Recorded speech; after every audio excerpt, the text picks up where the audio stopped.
ಅನ್ನಭಾಗ್ಯ ಯೋಜನೆಗೆ ಇದೀಗ ದೊಡ್ಡ ಗ್ರಹಣ ಹಿಡಿದಂತಾಗಿದೆ.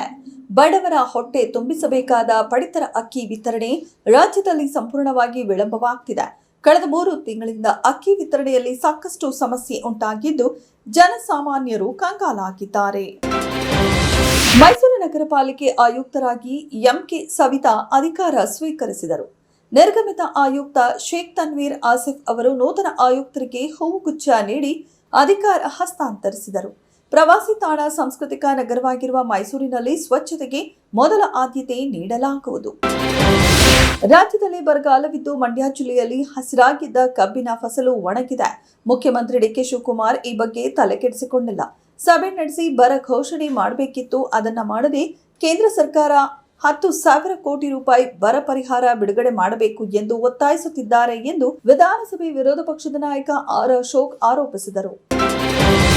ಅಂಜನಾದ್ರಿ ಬೆಟ್ಟ, ಮುಳ್ಳಯ್ಯನಗಿರಿ ಶಿಖರ, ಮಧುಗಿರಿ ಬೆಟ್ಟ, ಗೋಕಾಕ್ ಜಲಪಾತ ಸೇರಿ ರಾಜ್ಯದ ಪ್ರಮುಖ 13 ಪ್ರವಾಸಿ ತಾಣಗಳ ಉದ್ದೇಶಿತ ರೋಪ್ ವೇಗಳು ಹಲವು ವರ್ಷಗಳಿಂದ ಪ್ರಸ್ತಾಪದ ಹಂತದಲ್ಲೇ ಇರುವುದಕ್ಕೆ ಅಧಿಕಾರಿಗಳನ್ನ ತರಾಟೆಗೆ ತೆಗೆದುಕೊಂಡಿರುವ ಇಂಧನ ಮತ್ತು ಪ್ರವಾಸೋದ್ಯಮ ಸಚಿವ ಕೆಜೆ ಜಾರ್ಜ್ ತ್ವರಿತ ಅನುಷ್ಠಾನಕ್ಕೆ ಸೂಚನೆ ನೀಡಿದ್ದಾರೆ. ಟೌನ್ಶಿಪ್ ಯೋಜನೆ ಸಂಬಂಧ ಬಿಡದಿಗೆ ಸರ್ವೆಗೆಂದು ಹೋಗಿದ್ದ ಅಧಿಕಾರಿಗಳಿಗೆ ಮಹಿಳೆಯರು ಪೊರಕೆ ಏಟು ನೀಡಿರುವ ಸಂಬಂಧ ಕೇಂದ್ರ ಆಹಾರ ಸಚಿವ ಪ್ರಹ್ಲಾದ್ ಜೋಶಿ ಪ್ರತಿಕ್ರಿಯಿಸಿದ್ದು, ರೈತ ಮಹಿಳೆಯರ ಪೊರಕೆ ಸೇವೆ ರಾಜ್ಯ ಸರ್ಕಾರಕ್ಕೆ ಎಚ್ಚರಿಕೆ ಗಂಟೆ ಎಂದು ತಿಳಿಸಿದ್ದಾರೆ. ದಕ್ಷಿಣ ಕನ್ನಡ ಜಿಲ್ಲೆಯ ಕರಾವಳಿ ಜನತೆಯ ಬಹುದಿನಗಳ ಕನಸಾಗಿದ್ದ ಬಂಟ್ವಾಳ ರೈಲ್ವೆ ನಿಲ್ದಾಣದ ನವೀಕರಣ ಕಾರ್ಯ ಕೊನೆಗೂ ಪೂರ್ಣಗೊಂಡಿದೆ.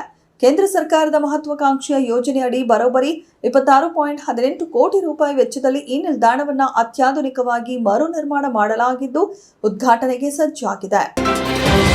ನೆರೆಯ ಆಂಧ್ರಪ್ರದೇಶದ ಕಡಪ ಜಿಲ್ಲೆಯಲ್ಲಿ ಹೊಸದಾಗಿ ಕೊರೋನಾ ಪ್ರಕರಣಗಳು ವರದಿಯಾಗಿರುವ ಹಾಗೂ ಕೋವಿಡ್ನಿಂದ ವ್ಯಕ್ತಿಯೊಬ್ಬರು ಸಾವನ್ನಪ್ಪಿರುವ ಹಿನ್ನೆಲೆಯಲ್ಲಿ ಒಡಿಶಾ ಸರ್ಕಾರ ರಾಜ್ಯಾದ್ಯಂತ ತೀವ್ರ ಕಟ್ಟೆಚ್ಚರ ಘೋಷಿಸಿದೆ. ಆಂಧ್ರಪ್ರದೇಶದಿಂದ ಒಡಿಶಾಕ್ಕೆ ಜನರ ಓಡಾಟ ಹೆಚ್ಚಿರುವುದರಿಂದ ಮುನ್ನೆಚ್ಚರಿಕೆ ಕ್ರಮವಾಗಿ ಒಡಿಶಾದ ಆರೋಗ್ಯ ಇಲಾಖೆಯು ಕಣ್ಗಾವಲು ಮತ್ತು ಮುನ್ನೆಚ್ಚರಿಕೆ ಕ್ರಮಗಳನ್ನು ಮತ್ತಷ್ಟು ಬಿಗಿಗೊಳಿಸಿದೆ.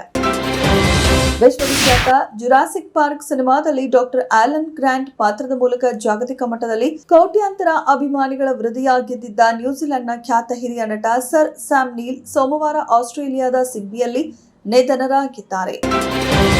ಏಕದಿನ ಕ್ರಿಕೆಟ್ ಅನ್ನು 40 ಓವರ್ಗಳಿಗೆ ಸೀಮಿತಗೊಳಿಸಬೇಕು ಎಂದು ಐಸಿಸಿ ಮಟ್ಟದಲ್ಲಿ ಚರ್ಚೆಗಳಾಗ್ತಿವೆ.